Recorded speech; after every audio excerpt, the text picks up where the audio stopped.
Because obviously getting Stallone and Sam Jackson and George Clooney and Robert De Niro onto your adverts, as you said, it's not going to be inexpensive. Yep. But has it paid off financially for Warburtons? Yeah, I mean, to use a very, very famous quote from a Boltonian of the past, Lord Levyhulme, is that 50% of my advertising works. I just can't tell you which 50%. But what I can tell you is that if we didn't do it, the business wouldn't be in the position that it's in now. 150 years in 2026. Do you feel, as the chairman of Warburtons, being a fifth generation Warburton, a sense of responsibility to maintain your family's legacy? Because you're not just the boss of a historic company, it's your family. Yeah. I mean, yeah, of course you do, but you don't think about it. No. But you do. I mean, look, I was lucky enough, it's like any generational change in any business or anything. You know, I was born who I was. I didn't choose this. And I think that people, it's all right for you, you know, you've had a leg. Well, it's what you do with the leg. It's not whether you're born with it, because there's loads and loads and loads of it. Only 3% of family businesses get past the third generation. How important is it to you that Warburtons remains a family-owned business? Very. Why is that? Because it's unique. It means that we've done very well financially out of it. We've achieved a lot, but we've done well out of it. I don't see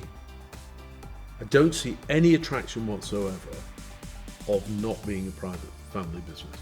I just don't see the benefit. The reason people don't do it is to get enough money to go and do other things. I don't want to do anything else. Never been tempted? No. We don't. We've made it very clear that the business is not for sale. Have you had offers, approaches? Over the years, of course we have, but not anymore. Nobody bothers anymore. No.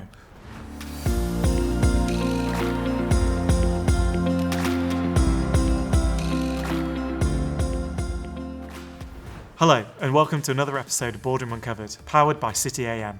My name's John Robinson, City AM's UK editor, and my guest for this edition is the chairman of bakery giant Warburtons. Jonathan Warburton has overseen the company's transition from a northern bakery to a household name. As a fifth generation Warburton, Jonathan, along with his cousins Brett and Ross, assumed control of the business in 1991, following the retirement of their fathers. So, what are the unique pressures about running a company your ancestors started in 1876?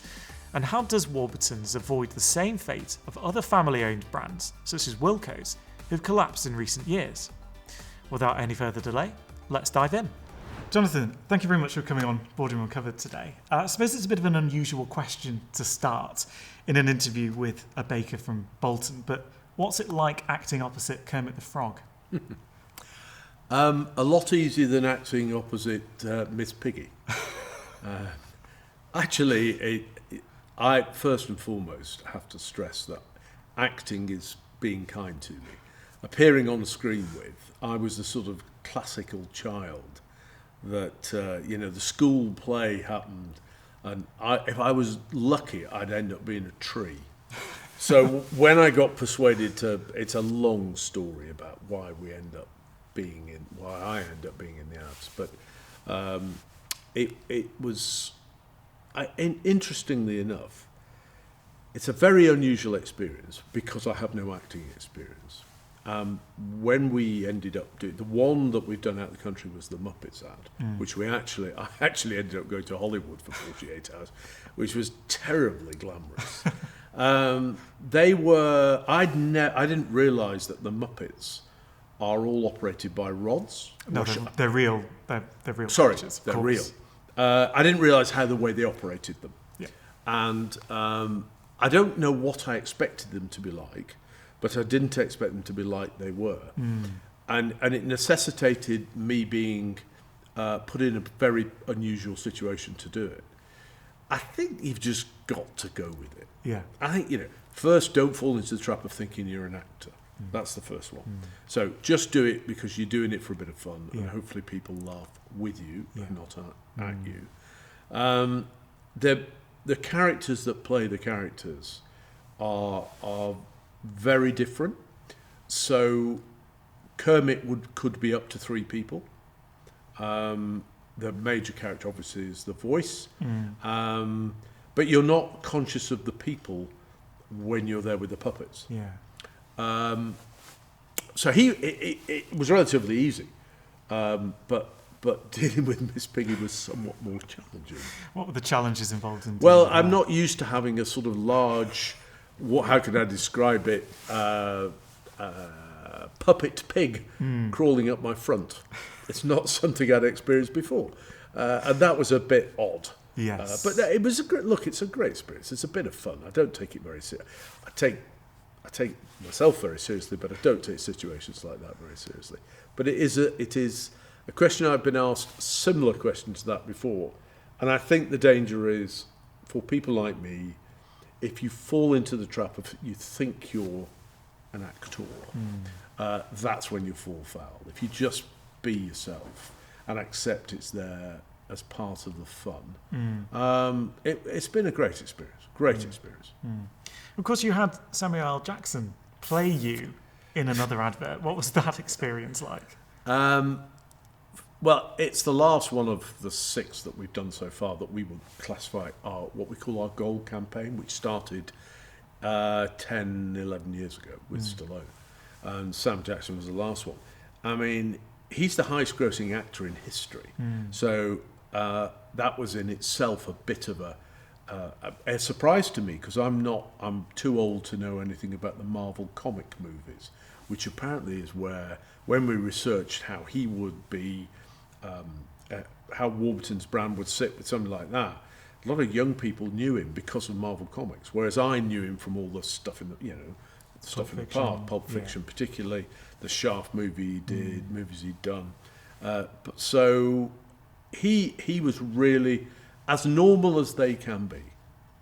These people are, feted all over the world. These international stars.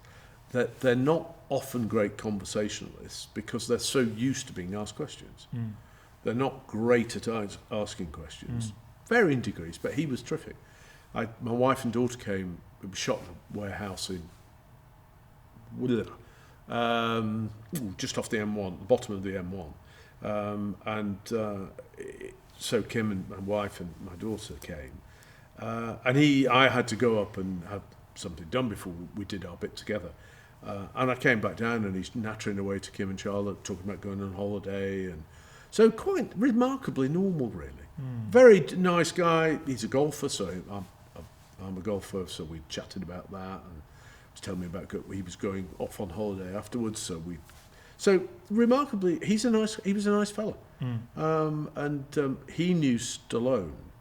So he'd spoken to Stallone about us lot, and obviously never heard of us, and said, look, these guys have approached us, and they've sent the ad that they did with you. So we spoke to Stallone, and thankfully he was very complimentary about us, and so he said, well, why not? And because it's only shown in the UK, there's no US problems to be concerned about. And I'm still getting people, it's just been on air again, and I'm still getting people, friends of mine, emailing going, I love your new ad. I'm thinking, it's already on 3 times, so you can get on.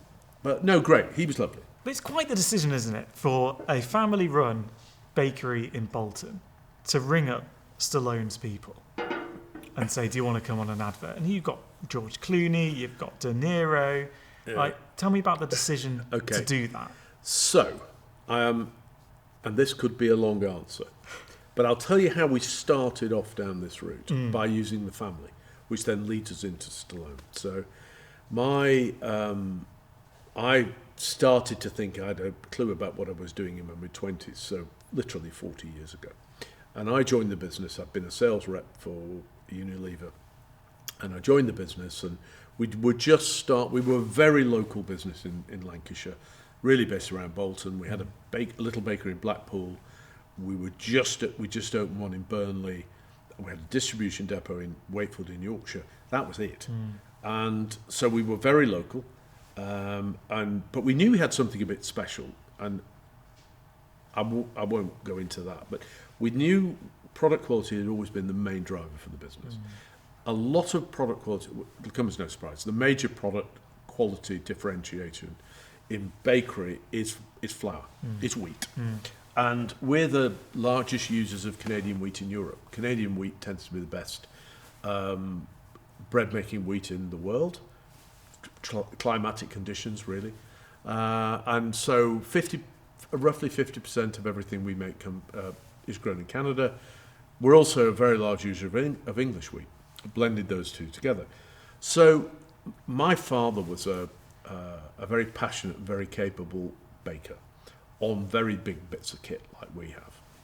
And he was behind the development of the Canadian wheat program. So I thought, well, we've got something special. So we decided we needed an advertising agency. Now, this was pre-email, and, pre-mobile, almost pre-mobile phones. So at the time, you wrote to the Advertising Association, and they said, look, we're looking to do this. We're a little business in Bolton, but we'd like an ad agency. And they gave us 3 names, and only one of those 3 agencies bothered to get in touch with me.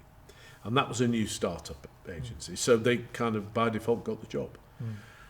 So I went to see them, I guess probably, let's say, I mean, it felt like overnight, but it was probably months and months and talking about what we were, and they knew nothing about us because nobody had ever heard of Warburtons. I went away to school when I was 13 down to Somerset, and people would ask you, what do you do, where are you from? And I think, everybody will have heard of Warburtons. Of course, getting down to Crewe was like you were falling off the end of the world. So I went to see them and the creative director was a really lovely fella called Mike Court.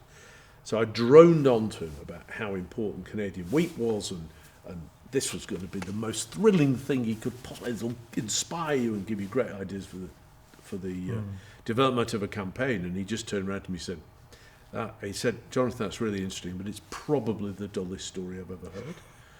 So I was completely, at this stage, crestfallen. He said, but what we really like about you is you're still a family business. So they'd be the end of 40 years ago, 37 or 8 years ago. And we'd like to use your family in the advertising. And so my dad had just retired, and I persuaded, at the time there were 2 people who were using advertising. There was Bernard Matthews, who had a turkey business in Norfolk. Now, you're too young to remember this guy, but it was a very odd campaign. But there was also an American guy called Victor Kiam. And Victor Kiam went on that classic way of American advertising with a Remington razor. And he looked to camera and he went, hi, I'm Victor Kiam. I like the product so much I bought the company. And it was just like, and my dad said, look, to help you, we'll do it, but we have to be in on the joke. So if at any stage we are being the big eye, we won't do it.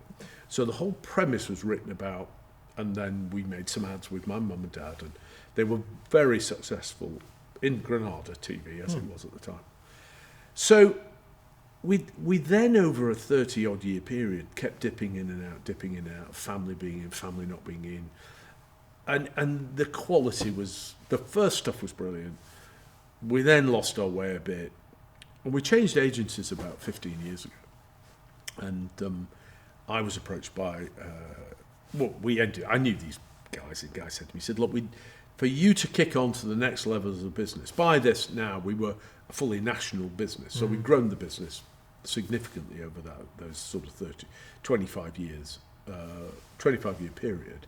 And we went, so we wanted to be, our market share around here was 30%, our market share in London was probably 7 or 8%.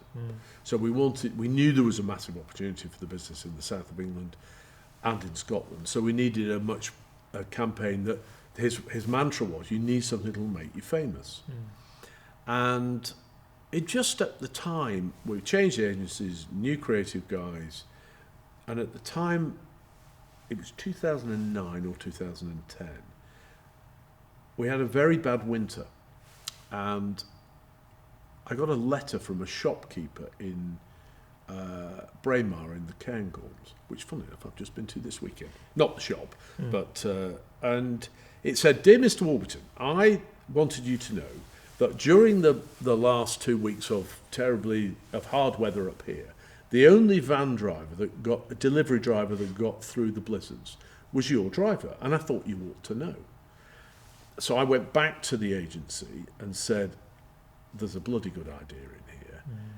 Can I go away? Thinking, being a sort of careful northerner, that they would say, oh, that is a great idea. Why don't we use some of your van drivers? So they came back and said, it's a great idea. However, we think we need to get a star to play the driver.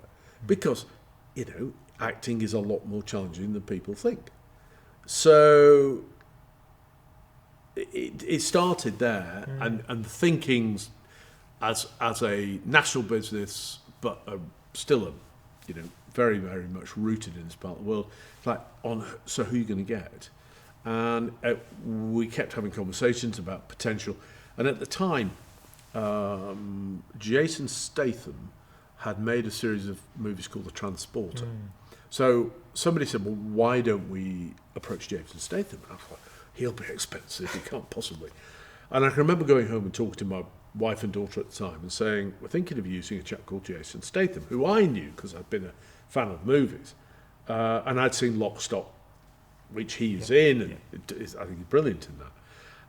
And it was interesting because my daughter went, oh, yeah. And my wife went, who's he? And I thought, okay, he's a big star, but he's not, with all due respect to him, and he's now... throwing shade at Jason Statham. He is, he is an international star. At the time, perhaps 15 years ago, he wasn't.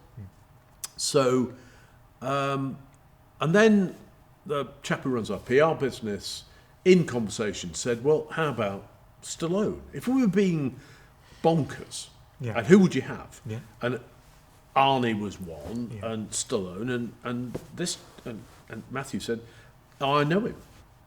And you kind of go, yeah, of course you do. Well, he knew one of his best friends. Right. And that's where the idea of using Stallone, and I can remember thinking, yeah, he's really going to want to come to Bolton, and I'm sure we can afford him. He turned out to be an absolute delight to deal with. He was not inexpensive, but nothing like as bad as we feared he would be. Okay.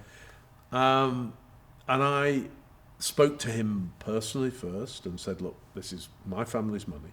This is really important. It's clearly a long way from California. So if you're going to do it, will you guarantee me you'll give it 110%? And he said, this was where the professionalism came in. He said, you have my word. If I come over and do this, I will make it an absolute success. And he was true to his word. And I've then subsequently had that conversation with everybody we've used, including Disney, who have the rights for the Muppets. And they've all been terrific. So it was an idea from many, many years ago, using the family, and then he tried to make us famous, but not losing the familyness. And as I've always said, as long as people laugh with us, or with me in this case, then I'm quite happy to play the sort of cameo role. Yeah. If anybody started laughing at me, I'd drop it in a heartbeat, because it doesn't reflect what we're like as people. Because obviously getting Stallone and Sam Jackson and George Clooney and Robert De Niro onto your adverts, as you said, it's not going to be inexpensive. Yep. But has it paid off financially for Warburtons? Yeah, I mean, to use a very, very famous quote from a Boltonian of the past, Lord Leverhulme, is that 50% of my advertising works. I just can't tell you which 50%. But what I can tell you is that if we didn't do it, the business wouldn't be in the position that it's in now. Yeah, we don't make any white label product, private label. It's only a branded business. And in FMCG goods and in bakery particularly, that's highly unusual. So we've really put our money where our mouth is, and it's given us a level of fame. I mean, I was visiting friends up in Scotland last weekend and sat down having a beer at the end of the day, and a chap I know came in and, just think that Sam Jackson, that's brilliant. This is at the top of a glen in the middle of nowhere. It's worked then, yeah. So, okay, this chap's an acquaintance. I won't call him a friend. I've met him before. First thing he said, that is working. That's quite something. So, come on then. Who's the next celebrity? Taylor Swift? No. She'd need a police escort to get to me, and I'm not in a position to influence that, so I won't be able to go there, I'm afraid. No, we haven't made any decision. We're 150 years old in 2026. So all the focus now is on what are we going to do for that. And I actually had a meeting yesterday about it.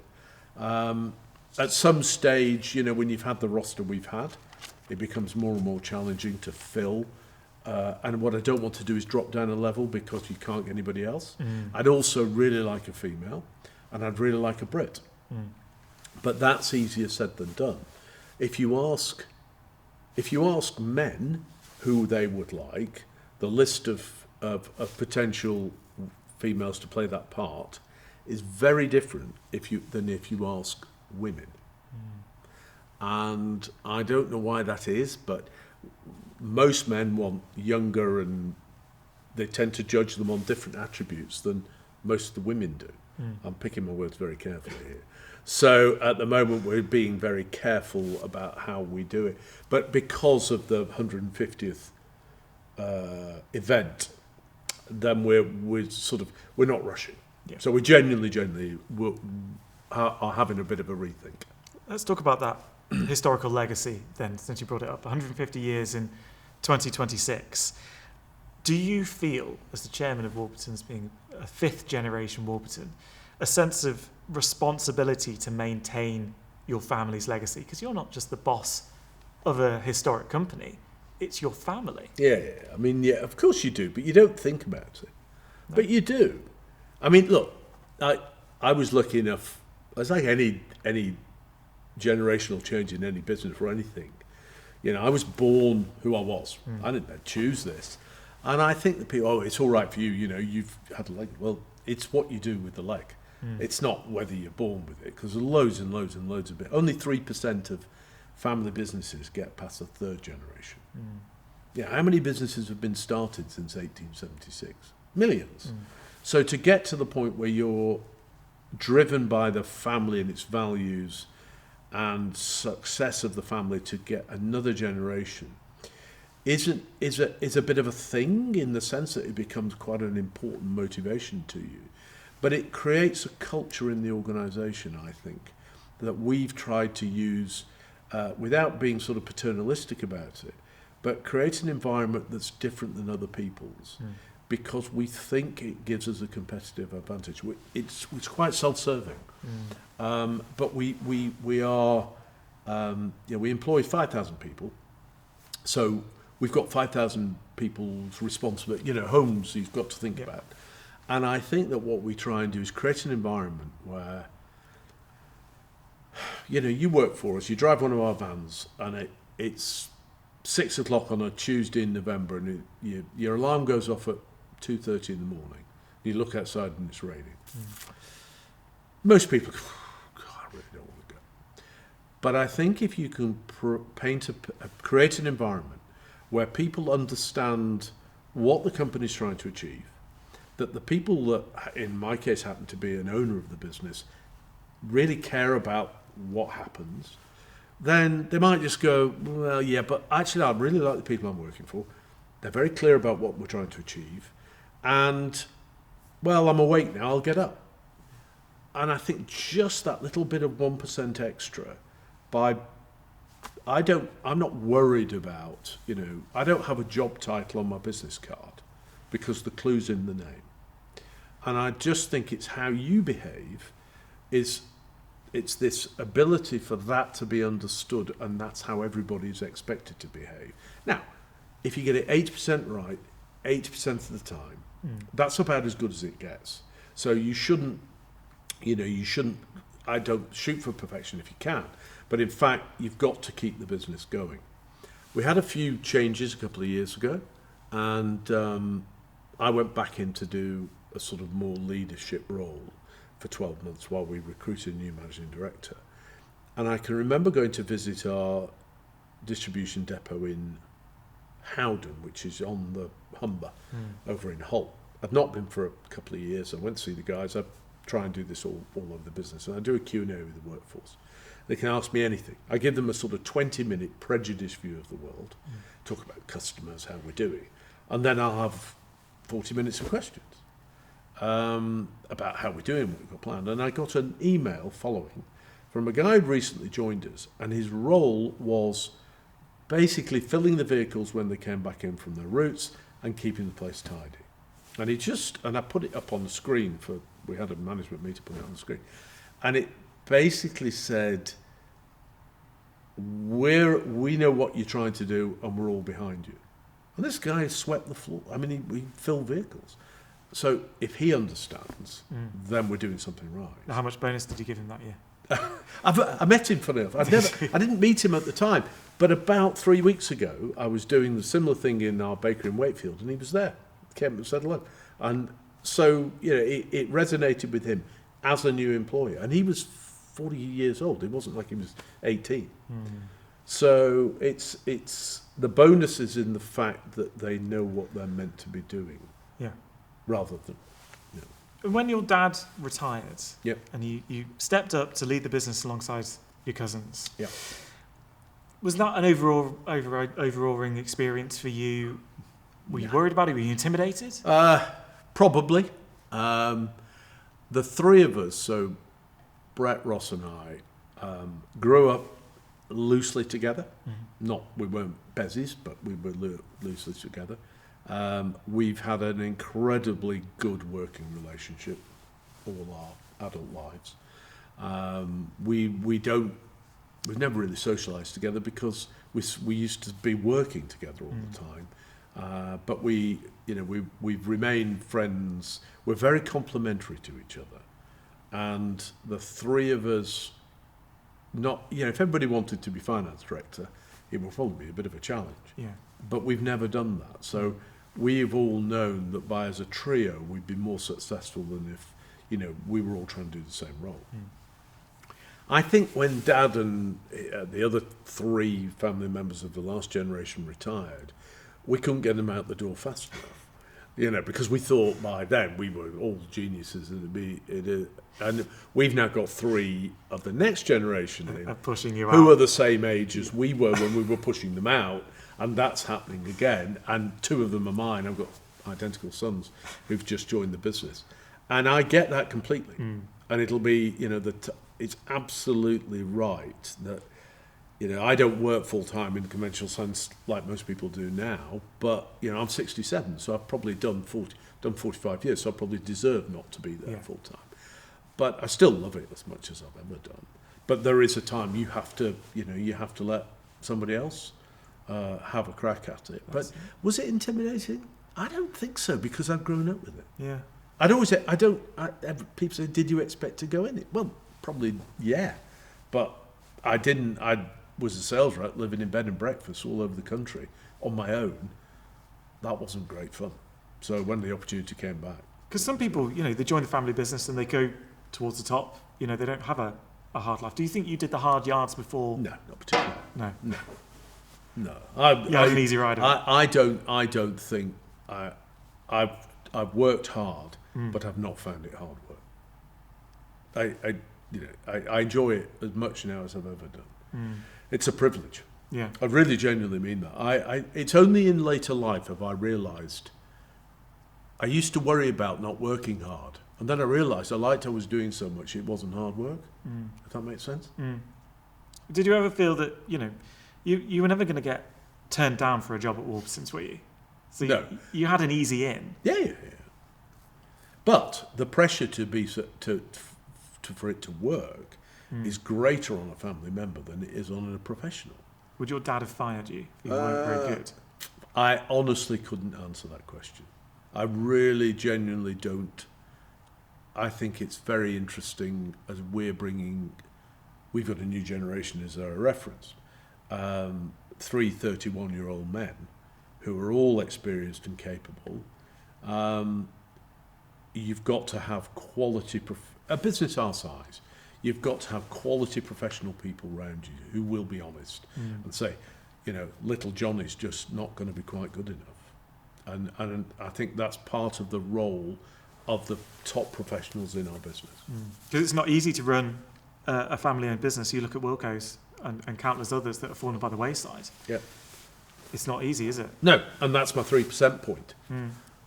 Because just because you happen to be called Wilkinson, you might be interested in other things and go in the business because you've got to, and your mind's always on racing yachts, or being a medic, but you've had to go into the family business. I didn't have anything else to do, so I thought I'd better be good at this. Were you always going to go in? Was it always your plan? I can't remember. It's so bloody long ago. Yeah. I can't really remember. I think so, but I think it was more circumstance in the sense that I'd been living in these bed and breakfasts all over the place on my Todd, and I was getting a bit sick of it, and then an opportunity presented itself. We're talking about us starting to do with supermarkets, which sounds a bit odd now, but we were literally at the very beginning of that. I mean, when I joined the business, I used to drive around in an Ford Escort van, wearing a white coat, going visiting customers. That was my first job. But it was a way of understanding. But I'd worked in there as a student. I mean, I used to go into the bakery in Bolton with my dad when I was 3 and 4 years old. So it'd always been there. And it's interesting talking to Harry and Jack, my boys, who are now in the business, that they've had very, very different sort of work lives in their 20s than we had. What I had worked for me, what we were very keen that they got a different experience to us, because the business is so different than it was 40 years ago. It was a very diverse business with a bakery business at the centre, whereas now we're just the big, relatively big sized bakery business. Can you imagine a life where Warburtons didn't exist and that wasn't the plan for you and you were going to do another job? Can you imagine yourself in another job in another industry? I've always fancied myself. I mean, I've enjoyed the marketing of the business and advertising the business. That's where I'd have ended up. Selling my commercial. If I wasn't called chairman, and I had, so historically, I was joint managing director, and my brief was all the commercial side of it. So outside customers, I would find working in a bakery, that's where I'd have gone. Yeah. I'd have been a commercial being in another, probably I'd like to have thought working for myself at some stage. Have you spent time on the factory floor? When I was a student. Yeah. What are your bakery skills like? I can bake bread. Yeah. I wouldn't, if anybody asks me what I do, I always say I'm a baker. Yeah. I actually bake bread, yeah, of course I do, but I don't, I go around the bakeries. I'm going to Newcastle tomorrow. We have our gluten-free bakeries there. I'll spend the day there and I'll go in the bakery, but the last thing they need is the chairman coming in, rolling his sleeves up and going, you're doing this wrong. Not tempted to go on Great British Bake Off then? You're absolutely right. As wonderful a programme as it is, it ain't for me. You said that you don't socialise with your cousins because you work together. Yep. Obviously, it's a family business. Everybody's involved. Everybody's got a stake in its future, I suppose. Yep. Is it difficult to separate family life and business? I mean, you're not talking about family. You're not talking about work over Christmas dinner, are you?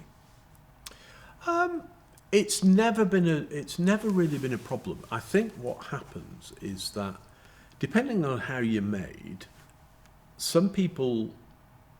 I spoke to a guy this morning who's a family business owner, very capable family business.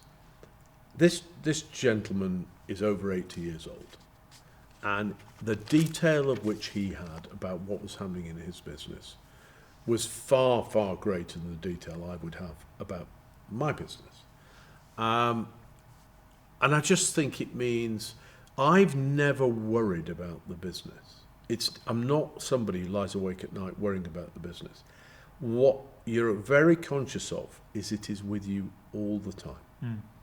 All the time. A bit, being like in the Highlands and a guy walking in.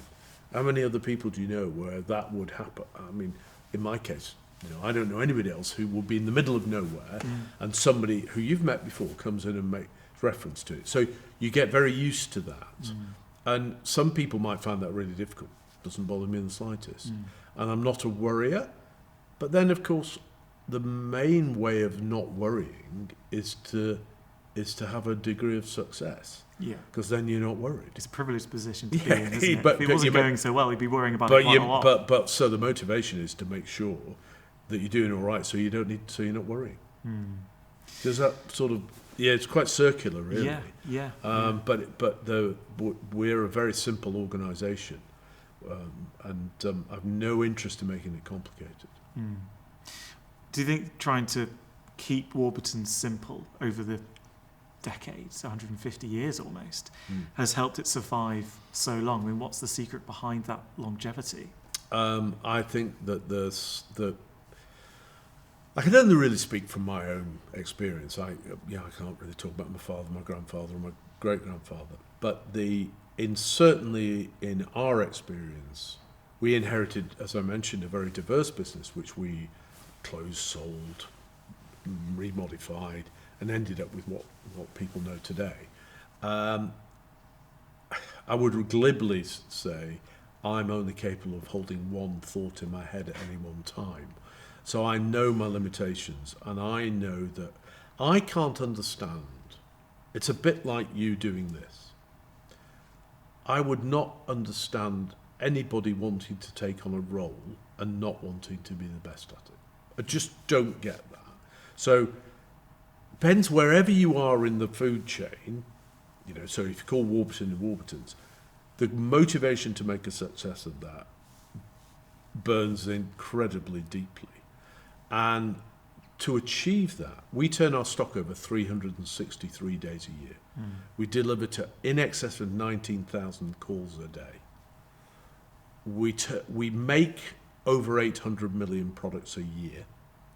And at retail sales, we're one of only 5 companies that sell £1 billion worth of retail revenue. And we're the only British business that achieves that, because the others are Coke, PepsiCo, Nestle, Cadbury, all American or Swiss. All of that is a byproduct of running a good business. We never set out to achieve that. What we said is let's create a great set of values, work damn hard, give people clarity, and hopefully that will lead to success. But it is a very, very focused business. You talk about values. Is that the Warburton family values? We had the boss of B&Q on a previous episode, and he talked about how he wanted the culture of B&Q to be like a family. Yeah, well, and some people take that as a red flag because businesses aren't families. Your family is your family. Yeah. But your Warburtons is obviously a family business. That must have an impact on its culture. Okay, so if you and I, or anybody here, were to write down, if I asked you to write down your family values, I'd hazard a guess that you'd have trust, ambition, care. Quality is one of ours. So when we were umming and ahhing about family value, about our values, it became quite fashionable to have a set of values. We decided that after much umming and ahhing, well, actually the most sensible thing to do was write down what we consider as a family the most important values to us. Funnily enough, they ended up being very, very similar to what you would do, or Terma, who you've been dealing with. And part of the thinking is that as a family business, having family values that resonate with people is sort of sensible, but also, in simple terms, back to my 2:30 in the morning in November, I don't want an environment where people come to work having to become something different when they leave home. It's much easier if you can behave like you behave at home, where you care about your family, and then you come to work and you care about your family. It's just a different family. So if you're asking people to be tough, or we're aggressive, then you're not in the right place. Not with us. It's a nonsense in my view. We want people who go to work and go, I get this completely. And by the way, I like most of the people. I don't like all of them, but I like the people. We have a bit of fun, but we take our job really seriously because we know that's the message that comes from the owners. How important is it to you that Warburtons remains a family-owned business? Very. Why is that? Because it's unique. It means that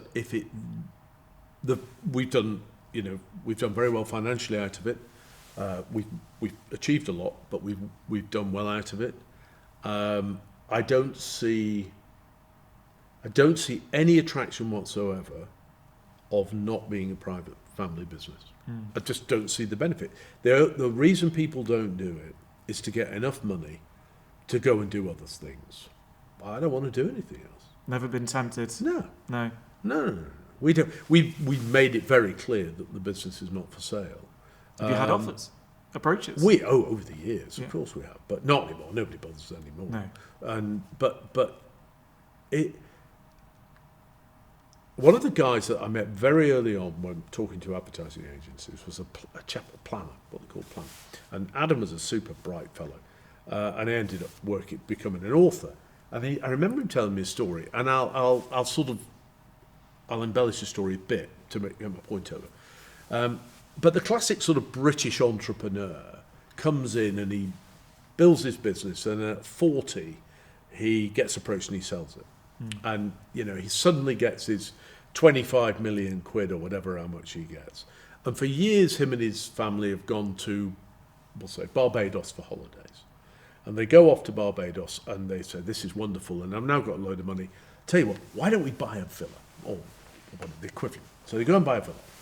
And Adam told me this story, which really stuck with me, is that he got a letter that came back and said, when you get there, there's no there. Sold his villa and came back because he was sat there going, what do I do now? Yeah, I've got a load of money, but I'm bored rigid. And so it doesn't appeal to me in the slightest. Because if you are in a position to be able to hopefully have a bit of a track record, then you have the flexibility to mould the job where you add most value to the business. If you don't want to work, but you'd rather sit in the villa in Barbados, that's fine. There's nothing wrong with that. It's just not how we're wired. Talk to me about your leadership style then, because you strike me as a straight-talking Northerner. Yeah. I think I would. We've been chatting now for 40 minutes. That's what it is. Yeah. That's what it is. I don't have a style. No. I've just not read a management book. The only author I've ever read that I give to people, give to my sons, give it to anybody who'll listen to me, is a chap called Jim Collins, who wrote a book called Good to Great and How the Mighty Fall, and in there talks about businesses that have some that you'll remember that are no longer here, some that you'll have heard of and thought they're really boring, but what's made them tick. And that's the only thing I've ever really taken on board, looking at these businesses that have been around, have continued to invest, talks about a flywheel and keeping this thing turning, and the momentum that you need in a business to keep it going is something that I think. But I think my style is to paint a picture that people can understand, and then. Some people might think it's all a bit soft and nonsense, but I'd like to think it's very straightforward. Yeah. You imagine going in time machine, going back to when you were 23, just joining the business. What piece of advice would you give your younger self? I think what I learned, and I'm not being a politician and avoiding your question. I think what I've learned is that people say you should find your passion. I'd be slightly different. I'd find something that you enjoy doing and become passionate about it. But I wanted to be a footballer, but I wasn't good enough. Bolton. Well, obviously. But as a kid, we all want to be a fireman or a footballer or a train driver. Yeah. I wanted to be probably a sportsman, but I was never going to be good enough. But I ended up in a role, and then over time became passionate about it. Yeah. Because it's my point about, you want to be the best at what you do, and you want to be. The downside of being it's that the potential downside is that you're never satisfied. The plus is you're never satisfied. So, as soon as you think you've cracked it, you're dead in the water because everybody's moving around you. All your competition are doing this all the time. So if you're not going forward, then you're basically going backwards. And if I was a new starter, first day at Warburtons on the factory floor, you came up to me, said, "Hi, how are you? What's the bit of advice you're giving me?" If you get stuck in and make it your business to understand how the business works, there's a lot of opportunity here, and I think you'll probably enjoy yourself. And we've talked a lot about the generations of Warburtons. Obviously, the sixth are coming through, about to push you out. Absolutely. Onto that beach and in rightly Barbados, so. And rightly so. What's the advice that you're giving to the sixth generation? I think that the advice is how you behave. It's not, I don't come to you and say, Jack, Harry, Jimmy, this is how you should do it. It's how you behave. They understand this is the advice is, this has worked for these guys. What we've now got to do is our own version of that. Don't play the big I am. Don't insist on a parking space at the front door. Don't play the role. Everybody knows who you are, so you don't have to go around saying, everybody knows. So as I get to the end of my career, one of the things I keep telling myself, and anybody who'll listen to me, is it takes a big man to be invisible. And I can remember how my father behaved when he stepped down, and I intend to do the same thing with my sons. But advice is not something. They're 31-year-old men. I tell this to anybody who'll listen. Have you ever heard of a chap called David Sterling? David Sterling was one of the men who created the SAS. David Sterling, when he created the SAS, was 25. There's a very famous movie called The Heroes of Telemark, which you may have seen, which is based on a true story during the Second World War, where some Norwegians who were based in the Brits were parachuted into Norway, and for all intents and purposes, you could argue, drove a coach and horses through Hitler's attempt to get enough heavy water to make an atomic bomb. They were 21, 22 years old. So at 31, they're grown-ups. They don't need their dad to do it, and I do it that way. And by the way, Harry, this is the way to do it. So they learn by behaving, by how you behave, and they now know how to behave. So I think that sort of, then, it's work for me, lad, and you better do it this way, otherwise it'll all fail. Well, they're completely different to me, so they should make their own minds up. Are you going to have to gag yourself then when you do step down? I don't think so. No, I really don't. You've got self-control. If they come along and say, how would you do it? What did you think about this? I'm very happy to share, but I will not go critiquing. No. It's just unfair. Yeah. So what does the future look like for Warburtons then? Can you sit here and guarantee in another 150 years? I can't guarantee you 150 weeks. I think what it would be is that I was talking to our MD, who's an extremely capable woman, who's joined the business as MD 12 months ago, about the opportunities of the business going forward. And in my career, and we've never been short of things to do, I don't think I've seen as many opportunities as we are now looking at.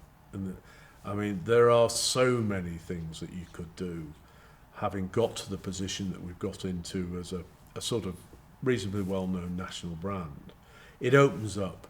If you think of baking, I don't know, are you married? I am. Okay, so you go home tonight and said, oh, by the way, Warburtons are going to start making cakes. I'd be surprised if your wife went, what are they doing that for? If you went home and said, Warburtons are going to go into podcasts, she'd be like, what's all that about? So there's a natural opportunity for the business and the brand based around baking. There's geography. We're selling gluten-free bread and some non-gluten-free bread in the Emirates now. I find this hard I can't believe this. We're now selling Warburtons gluten-free, a range of Warburtons gluten-free bread nationally in the Coles supermarket chain throughout Australia. You wouldn't have predicted that when you joined I the wouldn't have business. predicted that a year ago. No. And now we've got frozen containers going over. The feedback is, I've never seen consumer feedback like I've seen. It is remarkable. And I mean, if you'd have suggested that to me 5 years ago, I'd have had you sectioned. I'd have said you were bloody bonkers. And now here we are doing it. And I think that makes me think, God, this is just, my role's been, the three of us, our role has been to turn us into what we are now. And the opportunities for the next generation are to do their thing. I mean, I think there are certain things that we do, and I would strongly advise against doing other things, but they all know that because they know it's very key to what, don't suddenly start making something cheap because you think you can get a bit of extra volume. I think that will be unwise. Brilliant. Jonathan Warburton, thank you very much for coming on Boardroom Uncovered. Yeah, you're very welcome. I've thoroughly enjoyed it. Cheers. Thank you. Good. Cheers.